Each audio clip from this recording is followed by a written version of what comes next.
Hey there, Internet. This is a video for the fifth art assignment, which is this channel run by Sarah Green, who's the wife of John Green. And it's a series of videos that give famous artists a chance to talk to regular people and give them art assignments to make art. And this week's assignment was to make a video or take pictures of a place where it's completely silent.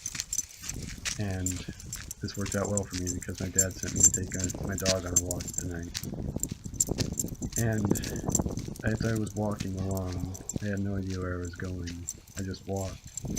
And I was thinking about how silence really is a very precious commodity because it makes you able to think about yourself and all of your life and not have any distractions. And I also realized how rare it is because even as I was walking with light footfalls and I was not talking at all but breathing heavily, the gravel below my feet was still crunching, and the wind was still going, and the dog to my left was still barking, and the birds were still chirping in the trees, and the cars on the road that was in front of me past that row of houses were still driving along, making plenty of noise. And later on, I would try to think of a place where I could go and there would be none of that. But that's later. As I was walking along now, I still also thought about how people will still make noise no matter where they go, and that's why silence is such a rare commodity. Because even if you're walking in a place without any cars or without any birds or without any dogs or anything like that, your feet are still going to make noise on the ground. You're still going to make noise when you breathe. Your clothes are still going to rustle, even if you aren't wearing clothes. Your legs are still going to brush together, your arms are still going to brush against you.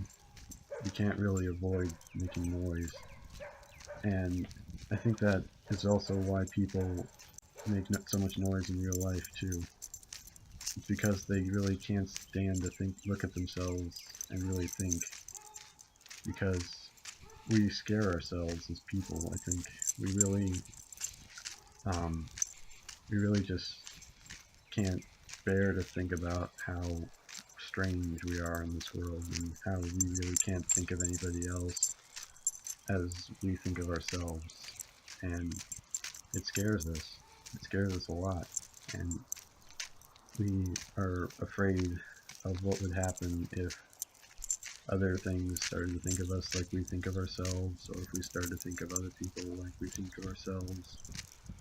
And it really is a frightening concept.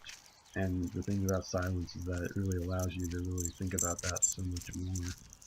And I've tried to, as I was following my shadow down these roads and just walking, I thought about that a lot. And even when, like, you can't even hear very much of what's going on because I'm talking, and also because my camera's audio system isn't very good.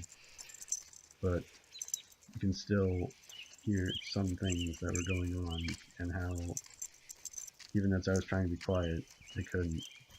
And I'm just gonna be quiet for a while and let you listen to the sort of silence.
as I come to the place that would eventually lead me to the silent place that I eventually chose, I realized that I had a strategy going in that I developed.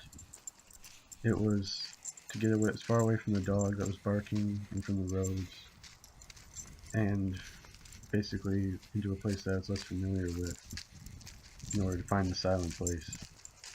But what I realized was that those dogs were still barking and I could still hear them. The cars on the road were still loud enough that I could hear them as well. And I realized that living in suburbia in America is relatively silent, but it's still really hard to find a silent spot. Because again, I was there. This road was here, where I could, even if I wasn't wearing shoes, I would still be making noise. And I realized how everything man-made is almost subconsciously designed to make noise. And I think even if you walked into the middle of the forest, you'd still be hearing noise, because nature makes noise too. Animals, their only means of communication often is noise, because that makes them able to hear each other from faraway distances and keep them safe. And yet, somehow we still, I think, crave the silence, because we want to shut everything else out and be with ourselves, but yet we don't, because we really want to look at ourselves as if someone else looked at us, because we wouldn't want to look at ourselves as ourselves, because it would be too scary. And if someone else looks at us, they see someone that they don't understand, and we don't want to understand ourselves, so that's a comforting view to us. But it's unsettling, and all of this went through my head as I walked along this road. And I realized as I was walking up to that intersection that would be the place that would be my silent spot. And even though, like, it was still not going to be silent, I knew that it was going to be as good as I was going to get. And I realized that that's probably the only one thing that really humans deal with every day. And how we always just give up, and a car drove past somewhere in there, and even though that car had just gone by, I realized that this place was as silent as any. And as I looked down the road to my house, and then I turned around and looked at the road that would lead somewhere out of here, and looked behind me where I came, I realized it was all the same. There's everything, there's silence, and yet there's not. And that's what I said. And all of it coming together, it meant a lot to me. It meant a lot to go out on that road and just think about how silence affects us, even even when we want to look in the dark places, but yet we don't. And that, I think, is really what silence does for us. It gives us a place to look, and yet not. It gives us a place to reflect ourselves, and yet wear blinds. It's a very, very interesting concept, and that's why there's noise to put on the blinders, to not look at ourselves, to think and not think. Thanks for watching. I'm gonna let the video play out.